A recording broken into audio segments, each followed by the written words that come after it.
Muy buenos días, un saludo especial en nombre de la doctora Gloria Estela López Jaramillo, presidente del Consejo Superior de la Judicatura, de los demás magistrados que integran la corporación. De igual forma, un saludo especial en nombre de la doctora Marilucero Novoa Moreno, directora de la Escuela Judicial Rodrigo Lara Bonilla. Sean todos bienvenidos a esta conferencia virtual denominada Restaurar es más que retribuir, que hace parte del ciclo de capacitación en justicia retributiva. En los procesos de la jurisdicción ordinaria, la víctima queda opacada e incluso suprimida, y en los procesos con enfoque restaurativo, la voz de la víctima, sus manifestaciones, sentimientos, experiencias y perspectivas adoptan una posición prevalente. Restaurar es más que retribuir, porque la retribución es formal, se trata de devolver mal por mal, pero la restauración va más allá de lo formal, es lo material, llega hasta lo humano, pudiendo incluir la retribución, pero sin considerarla absoluta. Se trata entonces de darle al hecho un valor más allá del significado objetivo, pasando al plano de lo subjetivo, de forma incluyente, también de acordar entre los actores el significado real del hecho, partiendo no solo de lo descrito por la juridicidad, sino también dando el valor relevante a las partes, alcanzando un significado más sensible y humano. La conferencia del día de hoy tiene como propósito abordar la justicia soft, su significado, componentes, diferencias, similitudes entre restaurar y retribuir, que permite a los servidores judiciales garantizar el principio de la dignidad humana a las víctimas en los procesos judiciales. En esta oportunidad tenemos el gusto de contar con el doctor Fabio Iván Rey Navas, abogado, doctor en Estado de Derecho y Gobernanza Global de la Universidad de Salamanca, investigador académico en Derecho Penal, Justicia Restaurativa, Política Criminal, Justicia Transicional y Criminología. Es conjuez de la Sala Especial de Instancia Suprema de Justicia, ha sido asesor del Ministerio de Justicia y coordinador académico de la Defensoría del Pueblo. Como docente en la Facultad de Derecho en la Corporación Universitaria Americación.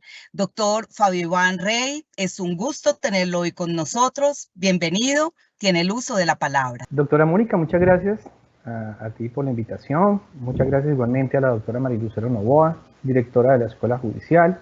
Y hago extensivo ese saludo a la doctora Gloria Estela López Jaramillo, presidente del Consejo Superior de la Judicatura, y a todos los magistrados que componen esta sala. Igualmente un saludo muy especial para todas nuestras servidoras y nuestros servidores judiciales y demás personas que se han conectado a esta videoconferencia. El propósito de hoy es hablar sobre un tema que particularmente a mí me apasiona desde hace varios años, y es un tema que ha resultado de gran relevancia en el derecho que tiene relación con la justicia transicional, en razón precisamente a que parte del acuerdo en que se firma con la FARC, especialmente con la FARC, porque el anterior proceso de justicia transicional con los digamos, con las autodefensas, era un proceso que se llevaba no con unas sanciones restaurativas, sino con unas sanciones alternativas, ¿cierto? Y en este caso con la FARC se incluye dentro del texto del acuerdo las sanciones restaurativas. Estas sanciones restaurativas que diríamos han suscitado en un momento determinado una controversia por su mismo sentido. ¿Qué es restaurar? ¿Cierto? Porque hemos entendido nosotros que restaurar es alternativo. O se restaura o se retribuye. No se pueden hacer ambas cosas. Es más, en algún momento la doctrina decía, no, es que no se puede mezclar transición, ¿no? Justicia transicional con justicia restaurativa. Son dos conceptos diferentes, estamos de acuerdo. Son diferentes, pero si se transita de la guerra a la paz y no se llega a restaurar, pues realmente no se logra sanar el tejido social roto con, en este caso, las conductas criminales, ¿cierto? Las conductas delictivas. ¿Por qué razón? Porque restaurar es volver para entenderlo un poco de esa forma, es volver la paz social, es lograr la paz social. Entonces, en su momento, el mismo presidente de la Corte Penal Internacional decía, en el caso de Ruanda, ¿cierto? Podemos aplicar justicia transicional, pero si allí los dos grupos enfrentados, que no son grupos, ¿no? Son miles y millones de personas enfrentados en ese genocidio de Ruanda, no se llega a restaurar, o sea, a recomponer el tejido social roto con el delito, no se va a lograr la paz realmente. O sea, se desarma, se desescalona el conflicto en ese caso, pues que fue con palos y machetes, no con armas y helicópteros como fue aquí en nuestro país, ¿no? O como es lamentablemente, sino con otro tipo de elementos. Pero si no se llega a hacer la paz entre las partes, esa paz, diríamos, humana, pues no se logra realmente evitar que en el futuro vuelva a suceder lo mismo. Entonces, si aplicamos ese concepto que aquí en Colombia lo hemos traído para la justicia ordinaria, ¿no? Por eso hablamos de mecanismos alternativos de solución de conflictos, de resolución de conflictos. Desde esa óptica, nosotros podemos ver cómo la justicia es un concepto complejo. Es decir, la justicia es un concepto donde está muy bien que nosotros vayamos a trabajar o a, diríamos, a resolver los problemas que se nos colocan bajo nuestra jurisdicción conforme al marco normativo, está muy bien. Pero ¿cómo llevamos ese marco normativo, y perdón lo que voy a decir, a que la persona sienta la justicia en la piel? Porque al fin y al cabo, nada hacemos, nos dice Roxino, un autor en Derecho Penal, nada hacemos si no hacemos sentir, en este caso diríamos, a la víctima, al demandante o al demandado, que se le dio justicia. Es decir, la justicia no es un concepto abstracto solamente, es un concepto que el demandante, demandado, víctima, ¿no? Victimario o agresor, siente en su vida. Entonces la justicia es un concepto complejo porque no solamente nos basta hacer justicia o dar justicia formalmente, sino lo importante es que la justicia llegue a sentirse en la situación compleja que están viviendo las personas en ese momento. Entonces es necesario comprender la complejidad de todas las situaciones que tienen que ver con administrar justicia, con ser justo.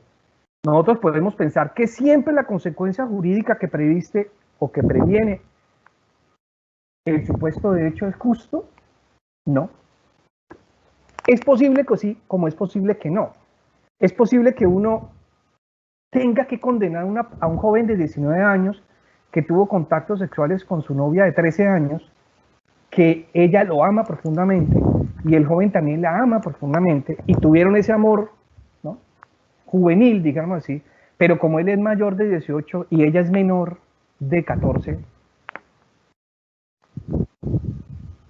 ¿cómo es que frito es, gallina lo pone, cómo es? Blanco es, gallina lo pone y frito se come, ¿cierto? Premisa mayor, premisa menor y conclusión. Pero, diríamos nosotros, ¿allí estamos nosotros realmente administrando justicia o estamos colocando una consecuencia jurídica frente a un supuesto de hecho que sí, nos dice esto?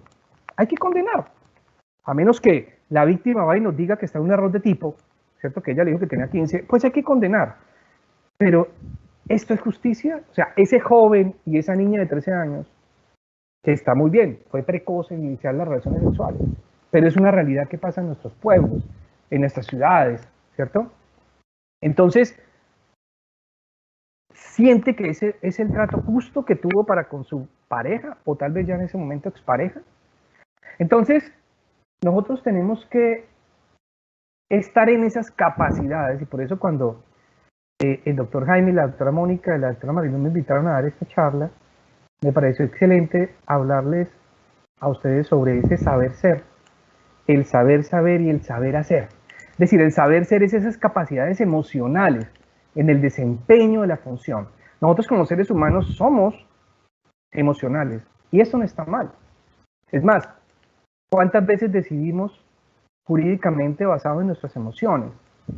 En lo que nos parece, ¿no? De hecho, por ejemplo, penalmente, que es el área en que yo más trabajo exactamente, nos dice que el juez suspenda durante una hora para que dé sentido del fallo después de terminado el juicio oral. Pues ahí el juez se queda mucho con las emociones, ¿no? Lo que le hicieron sentir los testigos. Y esta es un poco la idea del sistema anglosajón, ¿no? El sistema puertorriqueño. ¿Por qué? Porque la justicia es una sensación, ¿qué es lo justo? Pero para que este juez sienta que es justo, debe corresponderse con los valores culturales de esa sociedad que él administra, de ese circuito, de ese municipio, de ese distrito, de ese país. ¿Por qué? Porque es que nosotros no administramos justicia para nadie más, sino para el municipio de Angelópolis, allá en Antioquia. O administramos justicia para el distrito de Boyacá, o administramos justicia para el país, ¿cierto? Para Colombia. Entonces, nosotros tenemos que estar compenetrados con qué es la sensación de justicia para nuestra sociedad. Y ahí es donde tenemos que tener el saber. Esos conocimientos teóricos y prácticos que aprendemos en la Facultad de Derecho, en los programas de Derecho, que aprendemos y que perfeccionamos en especialización, maestría y doctorado, pero ese saber lo tenemos para aplicar sabiduría. ¿Cómo hacemos nosotros para dar justicia? Y como les digo, no la justicia formalmente dada, no solamente retribuir, sino ir más allá que restaurar a ese conflicto que nos colocan bajo nuestra jurisdicción. Y ahí viene el saber hacer. Perfeccionar esas habilidades, destrezas y actitudes para tener algo muy importante, una conciencia real del desempeño en las funciones productivas de justicia y del conocimiento previo. Cuando administramos justicia estamos pensando en el pueblo que administramos justicia, porque nosotros no administramos justicia para el abogado, no administramos justicia pensando en la corte, administramos justicia pensando en las personas que tenemos al frente. Y ahí es donde se presenta realmente nuestra legitimidad como justicia. Claro, no lo podemos hacer ahora como quisiéramos hacerlo. Y ya hablaremos por qué. Pero ese es el ideal. Hay jueces en países anglosajones, y ahora que hablamos de constitucionalización del derecho, de principios, ¿cierto? Del derecho, que hablamos de el precedente judicial, ¿no? Hablamos de ese empoderamiento del juez. Y ese empoderamiento del juez es muy necesario, porque el juez no está atado solamente a lo que le diga la voluntad del legislador, en sentido estricto. El juez tiene que estar atado a la voluntad del constituyente. Y la voluntad del constituyente tiene que ser actualizada, al igual que la voluntad del legislador. Al igual que el precedente jurisprudencial tiene que ser actualizado por el discurrir de los tiempos, es diferente. Pero los valores sociales se conservan. Los valores sociales siguen siendo los mismos con ciertos cambios y modificaciones. Y ahí es donde nosotros, como operadores jurídicos y judiciales, tenemos que tomar ese valor social dispuesto en la Constitución, dispuesto en la norma y aplicarlo en la situación en concreto. ¿Por qué? Porque nosotros lo que somos es unos promotores de valores sociales y le hacemos entender a las personas se equivocó, le hacemos entender a las personas que fue demandado y que le dimos la razón al demandante, pero porque usted tal vez falló en el contrato, ¿no? Incluso, de acuerdo a la teoría contractual, el mutuo disenso tácito.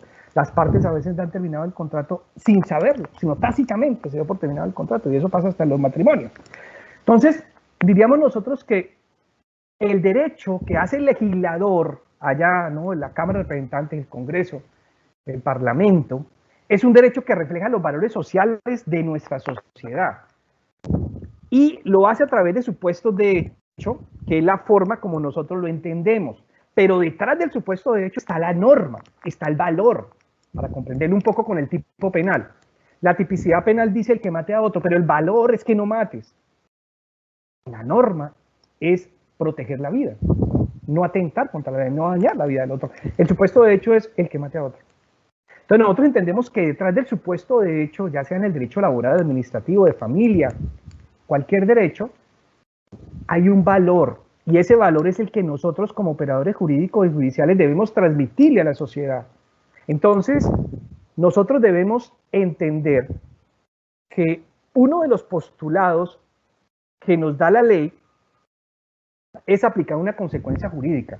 Pero ojo, esa consecuencia jurídica aplicada en ciertos y determinados casos no logra sostener el valor social que se quiere preservar.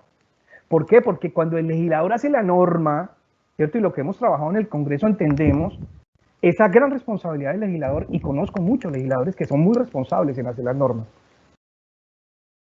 Y se preocupan porque haya metido todo, pero ojo, es imposible meter toda la realidad de un delito determinado, de una situación determinada, meterla en un reglón o en 2 o 3 reglones, es imposible, pero se trata de hacer por medio de una redacción tal que refleje una generalidad. Pero el legislador no puede tener en cuenta todos los casos los tiene en cuenta el juez cuando aplica, ¿no? O los intérpretes cuando aplicamos la norma jurídica al caso en concreto, o sea, volteamos todo el ordenamiento jurídico y lo colocamos allí. Por eso es que aquí ustedes ven la imagen de un alquimista del siglo XIX, donde toma, ¿cierto?, el acetaminofén, la ranitidina, bueno, los diferentes elementos básicos, y hace un remedio, hace una pócima que sirve para curar la enfermedad que esta persona tiene. Lo mismo hacemos nosotros como operadores jurídicos y judiciales. Tomamos de todo el ordenamiento jurídico, el bloque de constitucionalidad, de los tratados internacionales, de la Constitución, del precedente jurisprudencial, de la ley, de los reglamentos, de las circulares, tomamos todo esto y conformamos una pócima normativa para darle una solución y llevar la paz social a ese conflicto que nos colocan a nosotros como juzgadores o como jurídicos. Ahí es donde nosotros entonces debemos estar en la capacidad no solamente de llevar ese ordenamiento jurídico a ese caso en concreto, sino también de escuchar a las partes. Porque indudablemente nada haremos si administramos justicia y las partes no sienten que están siendo justamente tratadas. Entonces, si no logras hacer que las partes se sientan justamente tratadas y que el resultado de tu sentencia, de tu providencia, del auto, de la alegación que presentas, no, las partes no entienden de qué se trata, ¿cierto? Y cuál es la justicia que le está administrando, pues no hacemos nada. De nada nos sirve una justicia donde duramos todo el día administrando justicia, sentados en una silla, los jueces, las partes, ¿cierto? Si la gente piensa que en nuestro país no hay justicia. ¿Y por qué? ¿Qué está fallando allí? Ah, es que lo hacemos mal, es que los jueces están mal, es que la judicatura está mal. No, es que nos hace falta administrar la justicia a quien verdaderamente lo requiere, que es el pueblo. Nosotros no administramos justicia sino para el pueblo, nos debemos al pueblo y debemos hacerle entender al pueblo el valor social que se requiere tener en las relaciones comunitarias.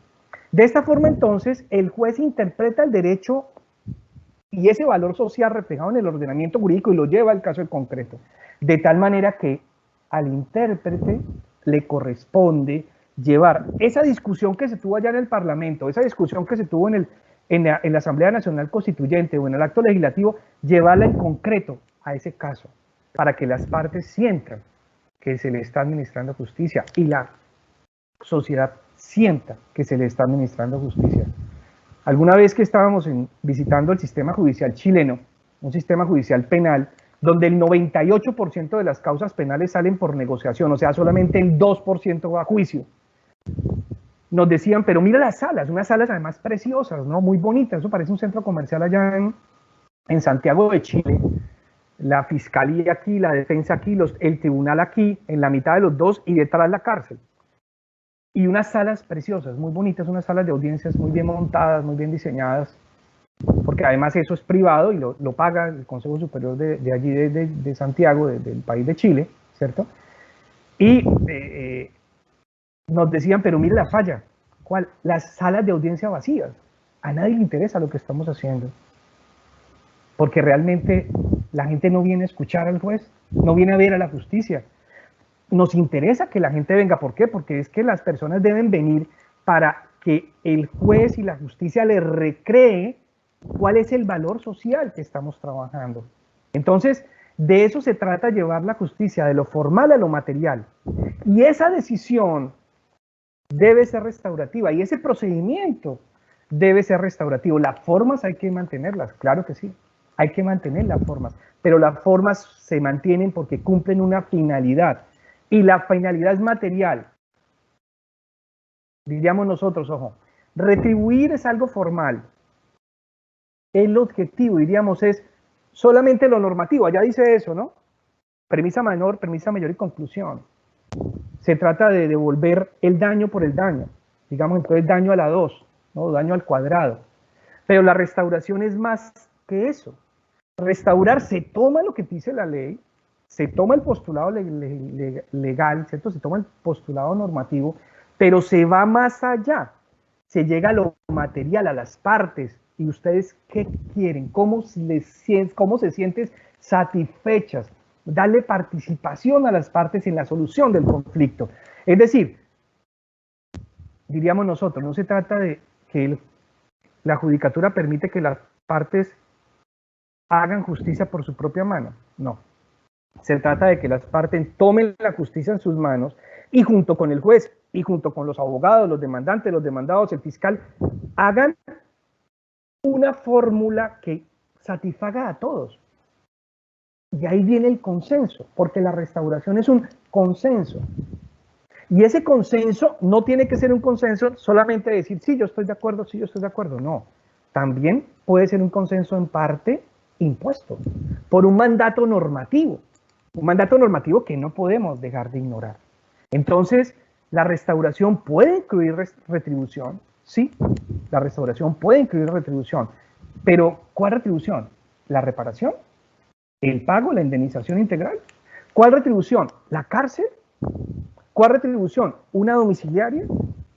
¿Qué tipo de retribución? Lógicamente hay unos límites, no es que se mándese quitar el cabello, no. Eso no puede ser una forma de retribución porque ahí ya nos unimos, digamos, con la dignidad del ser humano, del otro ser humano, ¿cierto?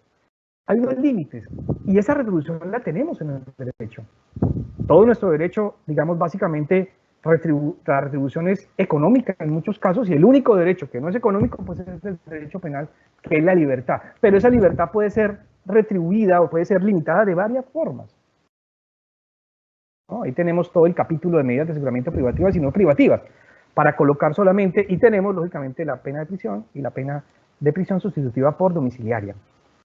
Pero, ojo, la retribución sin considerarla como un absoluto, sino llegando más allá. Se trata entonces de darle al hecho dañino, al hecho doloroso, un valor más allá del simple significado objetivo. Digo simple significado objetivo, se trata de paso subjetivo. Cuando las personas están haciendo la ley allá en el Congreso, las personas se basan en los subjetivos. Los congresistas dan su opinión, uno es del Valle, el otro es de la costa atlántica, el otro es de Antioquia, el otro es del Huila.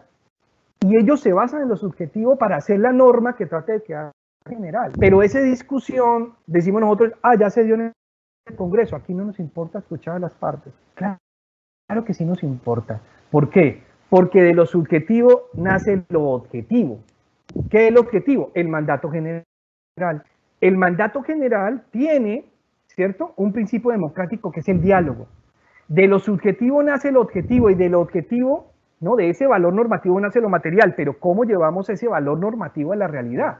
Y aplicamos una justicia material. Esa justicia material que nos ha enseñado la Corte Constitucional.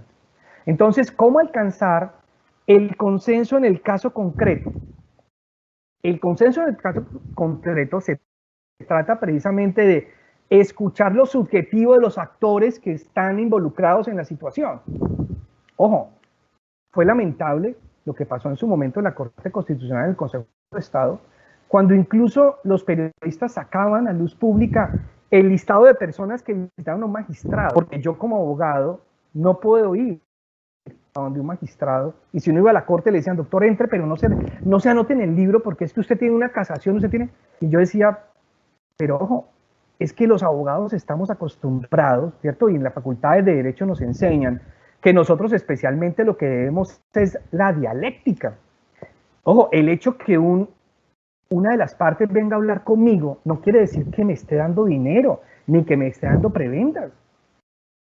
Lo que pasa es que, ojo, yo no puedo seguir administrando justicia ciegamente, ¿cierto? ¿Por qué no? Porque yo tengo que ver cuál es el conflicto. Pero claro, no, es que los jueces, los magistrados están siendo corrompidos porque es que van a su despacho a hablar. Entonces, ¿dónde nos encontramos? En la cafetería de la esquina. Además, es posible que esta persona lleve el caso, pero sea un amigo mío de hace 10 años. O desde la facultad nos conocemos, no, yo no puedo hablar con usted, porque qué tal que me vean aquí tomándome con usted un tinto. No, es decir, si en algo estamos de acuerdo es que la justicia debe ser una justicia negociada. Cuando hablamos de una justicia negociada, no digo una justicia corrupta, no, Quiere decir una justicia donde nos enteremos, sepamos para qué quieren las partes, para dónde debe ir el conflicto. ¿Por qué? Porque no podemos seguir trabajando con una justicia de oídos sordos, de vista ciega, ¿cierto? Que solamente hable, pero ni escuche ni vea. No, tiene que ser una justicia que vea, que hable, que dialogue, una justicia dialogante. Una justicia que permita precisamente participar ese principio democrático entre las partes. Claro, lo hacemos en el foro judicial. En el juicio judicial lo hacemos con el audio encendido. Pero ¿cuántas cosas hablamos con el audio apagado? Porque no, es que eso no forma parte del proceso. Claro que sí forma parte del proceso. ¿Por qué? Porque es que esa es la negociación. Y si en algo estamos de acuerdo, es que la simple juridicidad establecida por el ordenamiento jurídico a veces no nos da la respuesta necesaria para una justicia material. O tenemos, yo digo que es como torcerle el pescuezo a la gallina, ¿cierto? A ver si nos da el resultado por alguna parte. Vámonos a una preclusión, pero por una causal de la 3, pero metámonos por ahí a ver si nos cuadra, porque claro, ¿cuál es el miedo? No es que seamos tontos, no es que seamos incapaces, no es que nos da miedo el prevaricato. Y si algo yo lamentaría es que a un colega mío, o a uno mismo, le lleguen a colocar un prevaricato por administrar justicia. Esa justicia material, esa justicia donde el juez se quite ese bozal que tiene frente al prevaricato y diga, mire, yo soy libre para administrar justicia, porque si estoy aquí a administrar justicia, las partes me piden que administre justicia, y las partes jurídicas y las partes materiales, pues yo voy a administrar justicia, porque ese es mi llamado. Y eso es lo que nos diferencia a nosotros del sistema anglosajón, e incluso de sistemas continentales europeos. En Chile le preguntábamos, ¿cuántos jueces han juzgado por prevaricato? Y me decían, que me acuerde ninguno. Ah, bueno, sí, un juez que recibió plata por una sentencia. ¿Y qué le pasó al juez? Lo despidieron por disciplinariamente. Y penalmente no le pasó nada. ¿Y la sentencia? No, la sentencia estaba bien dictada. La sentencia se mantuvo en Colombia. Yo le decía, no. En Colombia, ojo, la sentencia puede estar dada en derecho, ¿cierto? El juez no pudo haber recibido un solo peso por esa sentencia, pero te ganas un prevaricato y terminas en la cárcel. Y terminas, ojo, sin con qué comer, denigrado. Además, la judicatura es fortísima con los jueces que se equivocan, ¿cierto? Cuando uno dice, oiga, realmente ese juez estaba administrando justicia. Pero pues le cayó el prevaricato, entonces uno dice, claro, el prevaricato es el coco. En Estados Unidos, decíamos, ¿cuántos jueces en Estados Unidos son juzgados por prevaricato? Ninguno. ¿Por qué no? Porque al juez se le respeta. El juez administra justicia. Y el juez administra justicia no para el norte de Bogotá, donde está situado el Palacio de Justicia. No. El juez administra justicia para Mapilipán. El juez administra justicia para Chiquinquirá, para el pueblo de ahí. Porque es necesario que ese pueblo sienta que le están administrando justicia. Entonces ahí es donde nosotros debemos promover y procurar una mejor justicia. Un mejor sistema de justicia. Y un mejor sistema de justicia, ojo, no pasa por una justicia ciega, ni por una justicia con una espada que no mira para dónde la mueve. Es decir, yo desde hace ya años he criticado la diosa de la justicia, porque la diosa de la justicia no ve. Sí escucha, sí huele y sí sabe, pero no ve. Y las manos además las tiene ocupadas, la una con una balanza y la otra con una espada. No. Yo creo que nosotros tenemos que tener una justicia que abrace, una justicia que dé la mano, una justicia que escuche, una justicia que vea, una justicia que pueda tener el conocimiento del hecho jurídico que se le pone bajo su resuelta, ¿cierto? Que tenga un conocimiento directo de ese hecho jurídico, ¿cierto? Que pueda conocerlo científicamente. Y nosotros sabemos que el conocimiento científico es a través de los sentidos. ¿De cuáles? De todos. Ahora, no estoy diciendo que un juez ciego no pueda ser juez, claro que sí. Pero es que los ciegos, cuando pierden la vista, desarrollan más otros sentidos, ¿no? Entonces, ahí es donde nosotros debemos entender una mejor justicia, una justicia más cómoda, una justicia que cuando el juez vaya pasando por el medio del pueblo, ¿cierto? De allá de Sogamoso o de Caucasia, digan, ahí va caminando la justicia. Porque debemos nosotros reconocer en esa persona la capacidad que tenga de administrar justicia para el pueblo. Y esa es la diferencia entre nuestros sistemas anglosajones, que nosotros como jueces, como operadores jurídicos, no construimos la justicia, una política de justicia para nuestra población. Es más, en algún momento, solamente para hacer memoria, en algún momento se le propuso se quería proponer un proyecto de ley donde el juez de control de garantías, antes de imponer una medida de aseguramiento, se asegurara que hubiera cupo en la cárcel.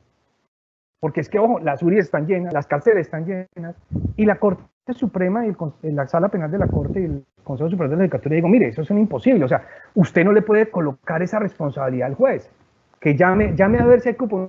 No hay cupo, entonces no podemos aplicar una medida de aseguramiento intramural, porque no hay dónde recibir. Pero la pregunta es, está bien, no le coloquemos esa responsabilidad al juez. Entonces, ¿de quién es responsabilidad? Hace poco estaba en una audiencia donde duró 3 semanas la preliminar, y eran personas, digamos, profesionales, ¿no? Y las personas en una URI durante 3 semanas, y yo digo, en un cuarto para 40 personas con un solo baño, y ahí 3 semanas, mientras se despachaban las audiencias, y hay personas que llevan ahí 6 meses, o 1 año. Entonces, si no le importa la judicatura, entonces ¿a quién le importa? Si no le importa a la alcaldía, que es la que debe vigilar esto, ¿no? Entonces, ¿a quién le importa? Ahí es donde nosotros debemos convertirnos en constructores políticos de la justicia en nuestro municipio. ¿Por qué? Porque es la responsabilidad de la justicia. ¿Cómo? Pensemos mecanismos, pensemos salidas, pero lo que sí es cierto es que debe haber una justicia adaptada al conflicto, una justicia adaptada al consenso, una justicia capaz de dar respuesta a las expectativas de las partes, una justicia que vaya más allá de lo legal. Y ustedes dirán, ¿cómo así? Una justicia que prevarique. No, una justicia constitucionalizada, pero que no se quede con esa constitución de piedra, no muy bonita ya, sino con esa constitución líquida, con esa constitución de plastilina, con esa constitución que llega a hacer sentir que yo estoy protegido por esa constitución, que tengo un habeas corpus, que tengo un habeas data, que soy capaz de pedirle al juez, señor juez, administreme justicia en mi caso, que sienta la concreción de la justicia en ese caso particular. Por eso, desde hace años propongo, ¿no? Y por eso los saludo aquí desde Barranquilla y muestro esta bonga, ¿no? Una bonga es un árbol, como ustedes saben, en Barranquilla hace mucho calor, y es un árbol frondoso, donde usted se hace debajo y siente fresco, escucha a los pajaritos, a veces también se le hacen uno encima, pero bueno, escucha usted la vida, ¿no? Escucha cómo la savia a veces cae, ahí puede haber alguna rama rota, le cae savia, ese alimento, ¿no? Del árbol. Entonces, ese árbol es fuerte, es resistente, ese árbol es perseverante y ese árbol es protector. Es decir, ese árbol da vida. Por eso yo digo que la justicia es un árbol. Es un árbol que debe dar vida y que está en esa capacidad de dar frutos. ¿Qué frutos da la justicia? El fruto de que las personas sientan que están siendo justamente tratadas. Pero para eso, digamos, esto que enseñamos nosotros en las facultades de Derecho, como les decía, en pregrado, especialización, maestría y doctorado, ese ideal de justicia que se llega en algunos países, o más bien que países, en algunas sentencias, en algunas providencias, ¿no? En algunos autos se llega a hacer sentir esa justicia, debe aumentar. Debe aumentar, ¿por qué? Porque nosotros realmente, como operadores jurídicos y judiciales, tenemos un marco demasiado fuerte. Y ese marco, ojo, normativo, el normativo es amplio, amplísimo, ¿no? Artículo 93 y 94 de la Constitución Nacional, es abierto. Una cláusula de apertura, ¿no? Una apertura total al sistema de derechos humanos. Pero cuando vemos esas URI llenas, uno dice, aquí no estamos haciendo sentir la justicia material. Entonces, creo yo que podemos avanzar en un mismo sistema. Es decir, ojo, algo muy importante, no es que estemos mal, estamos mucho mejor que antes. Estamos mucho mejor que antes porque precisamente esfuerzos como los que hace la Escuela Judicial, de seguir capacitando a todos los operadores jurídicos, no solamente a los judiciales, sino a todos, porque todos, si algo estamos de acuerdo, es que todos somos abogados y todos tenemos ese valor normativo y entendemos el valor normativo y nos lo enseñaron durante 5, 10, 15 años dependiendo del nivel académico al que hemos llegado, ese valor normativo es muy bueno saberlo, pero al momento de irlo a aplicar, ¿no? Es que los protocolos, es que el prevaricato, es que nos da terror, porque no nos dejan administrar realmente justicia. ¿Por qué? ¿Porque no sabemos hacerlo? No, sí sabemos hacerlo. Tenemos ese saber ser. Tenemos ese saber cómo. Vea, conozco jueces de control de garantías que son doctores en Derecho. Y yo digo, muy bien que un juez de control de garantías sea doctor en Derecho. ¿Por qué? Porque ese juez de control de garantías, ese juez promiscuo municipal, ese es el juez más importante. Porque es el juez que la gente ve, que la gente huele, que va a almorzar allá en el sitio donde doña Rosa. Ese es el juez que realmente administra justicia. El juez de la Corte Suprema es muy importante también, pero ese juez no lo vemos por titiribí. Ese juez lo vemos acaso en las noticias, acaso allá en la televisión, pero yo no lo veo caminar, ni lo veo que viva en la esquina. Realmente el juez más importante es el juez singular, es el juez que administra justicia en el pueblo, para el pueblo.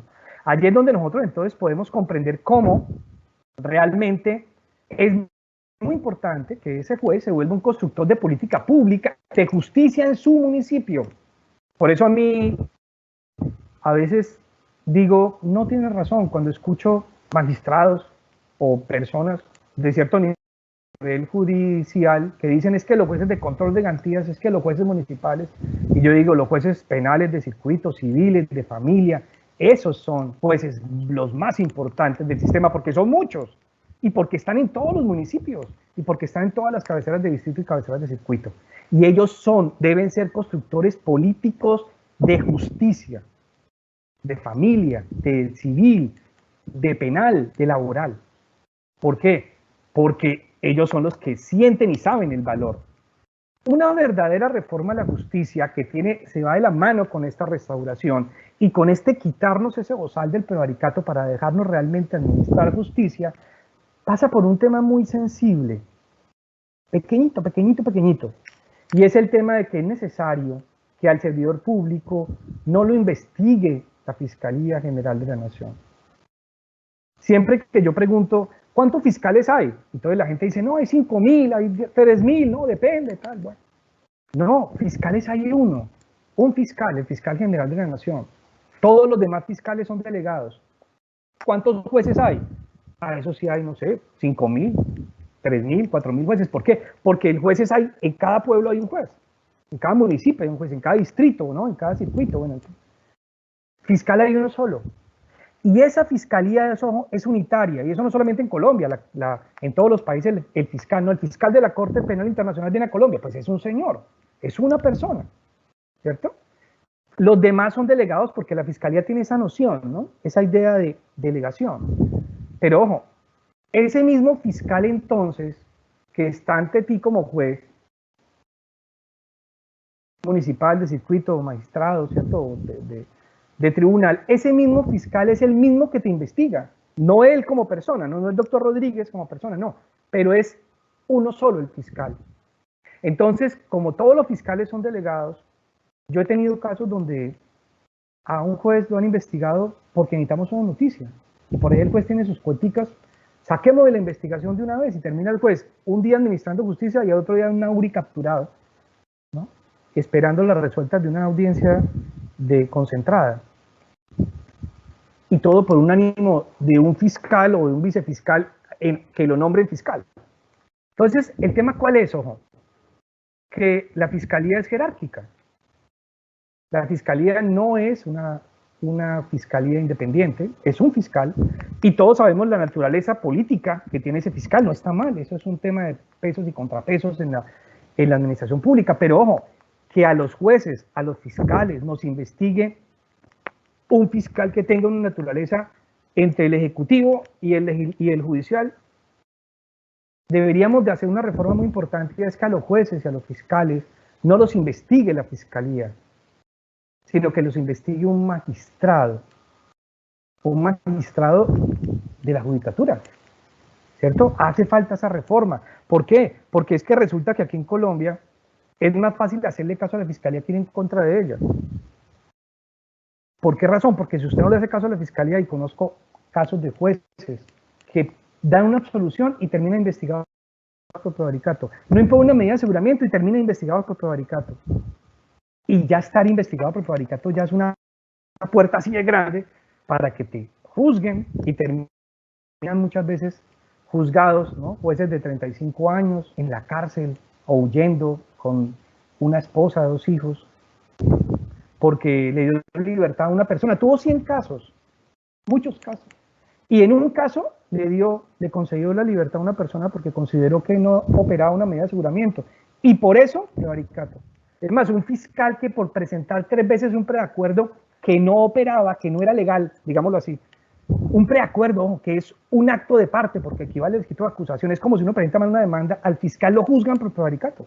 Y está en prisión porque presentar mal un preacuerdo. Y yo decía, ¿y el abogado que lo firmó qué? ¿También mételo a la cárcel? Ah, no, es que el abogado no es servidor público. Ah, ya. Y el fiscal sí. Entonces, ¿qué pasa? Ojo, nosotros aquí tenemos que cambiar eso, porque el día que esa parte, ¿no?, deje de ser la que investiga a los jueces, ese día tendremos jueces un poco más libres para restaurar, para dar soluciones constitucionales, incluso soluciones que en un momento determinado debemos entender que sean normativas, pero la normatividad debe pasar por algo muy importante, que es preservar el valor social. Y entonces a ese joven de 19 años que tuvo contacto sexual con su novia de 13, que no entiende la novia porque ese joven va a ser condenado o está condenado, y a esa niña le podemos dar justicia, en realidad, ¿cierto? Pero tal vez siendo en contra de la consecuencia jurídica, ahí es donde nosotros valoramos la justicia.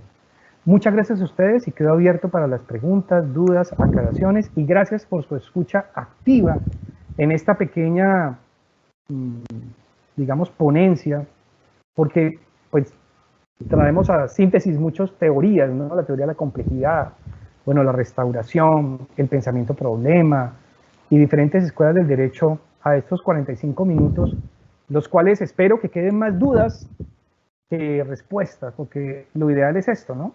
Que nosotros nos genere dudas, nos genere propuestas, más que respuestas, ¿vale? Porque cada uno de ustedes tiene unas capacidades muy superiores a las mías, porque administran justicia todos los días para llegar precisamente a hacer sentir esa justicia a nuestros ciudadanos. Muchas gracias.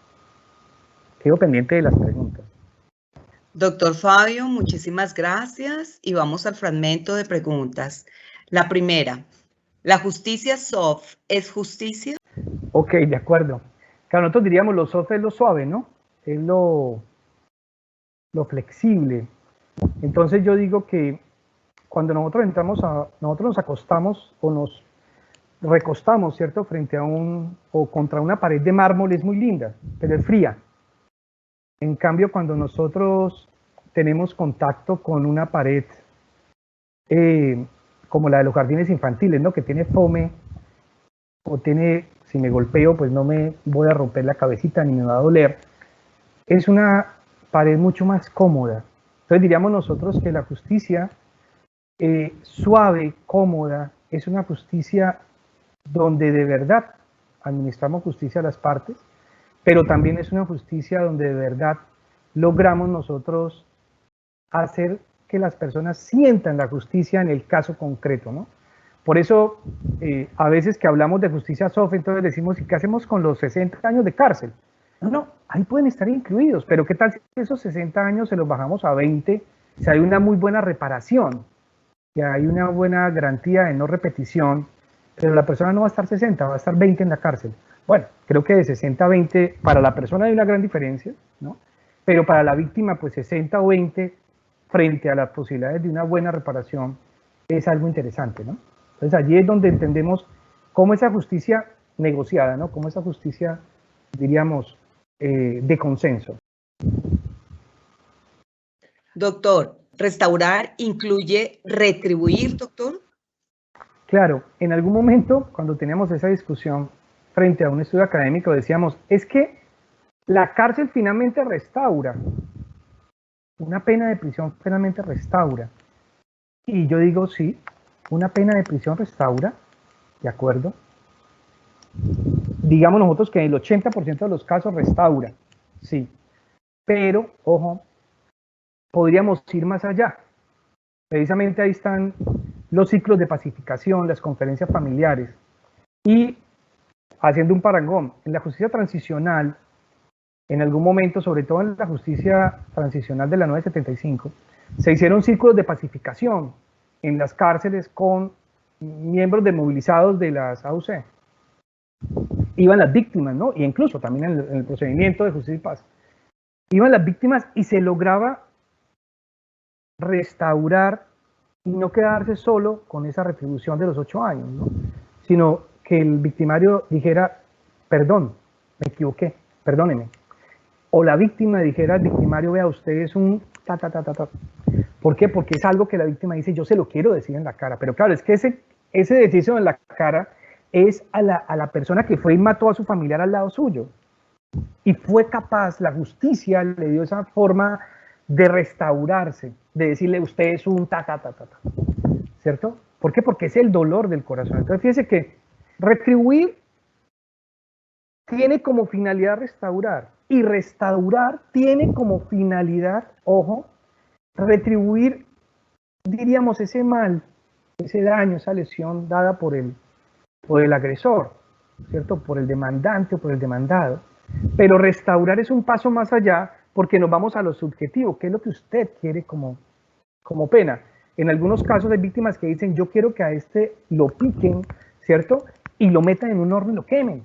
Y uno dice, bueno, ojo, la justicia no va a hacer eso, ¿no? Porque nos volveremos victimarios de esa persona. Pero dígaselo.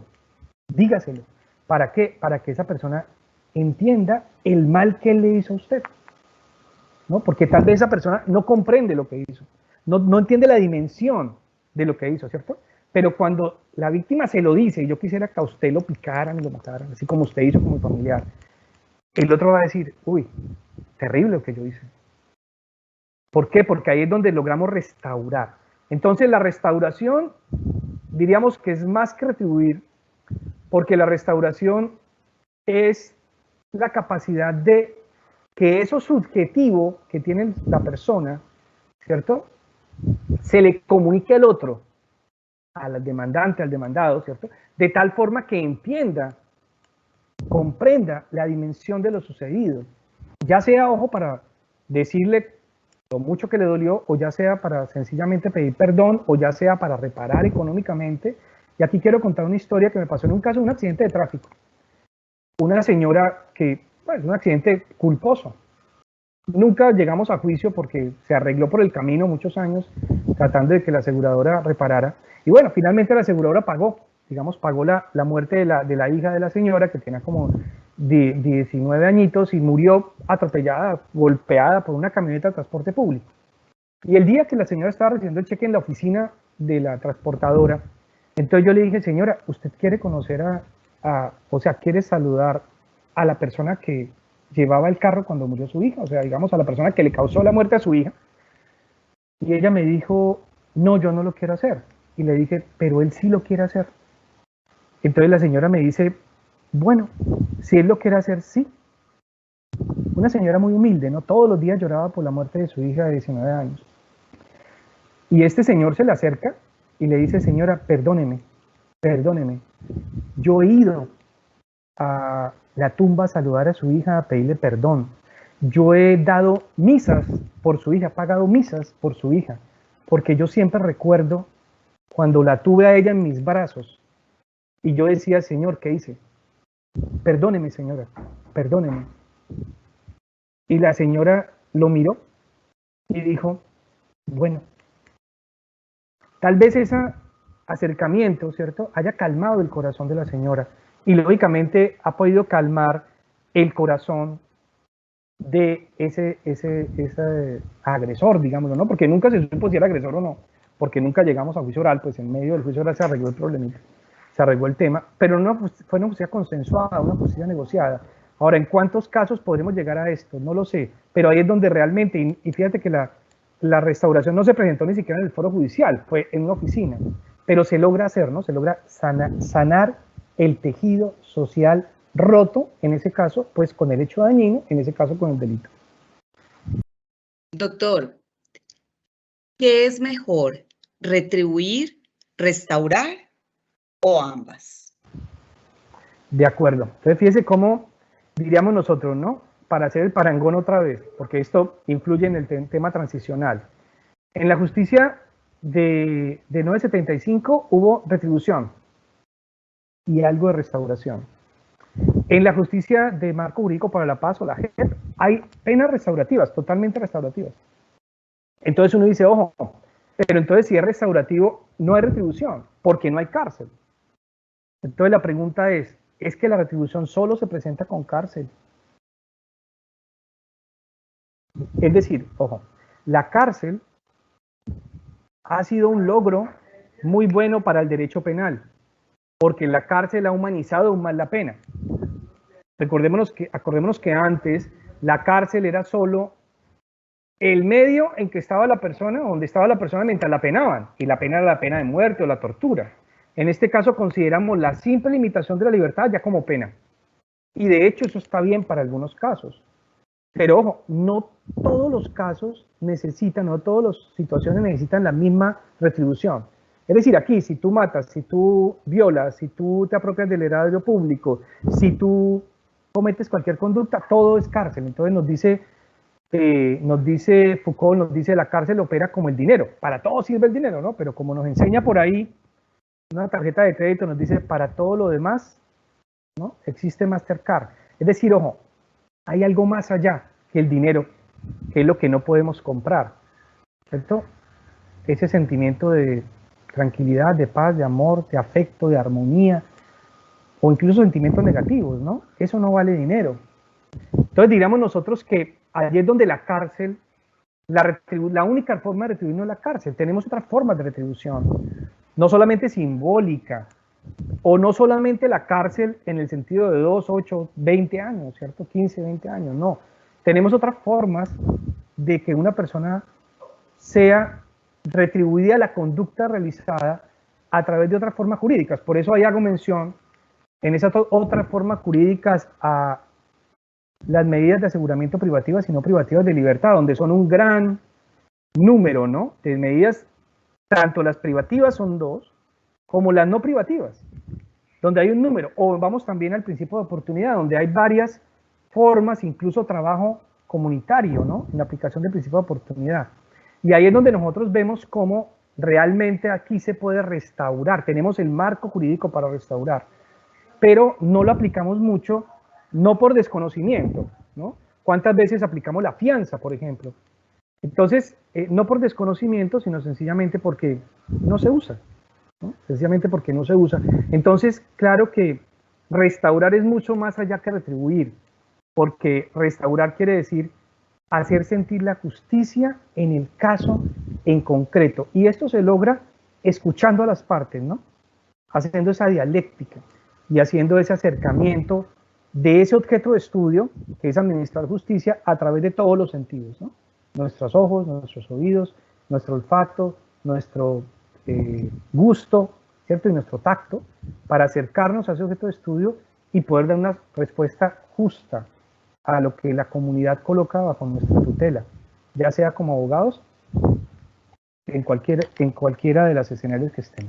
Un agradecimiento muy especial al doctor Fabio Iván Rey Nava, doctor, por acompañarnos hoy, por esta clara explicación acerca de la justicia soft, definida como esa justicia blanda, adaptada al conflicto, al consenso, capaz de dar respuesta a las expectativas de las partes, que puede ir más allá de lo legal, de lo normativo. Así como lo acaba de decir, doctor, se trata de hacer sentir el valor, resaltando en el sistema jurídico a las partes con la expectativa que se sienta la concreción de la justicia en el caso concreto. De igual forma, por explicarnos que en el centro de los procesos penales tradicionales se encuentra obviamente el delito, se encuentra el delincuente, y en el centro de los procesos restaurativos se encuentra la afectación, las víctimas y la comunidad afectada.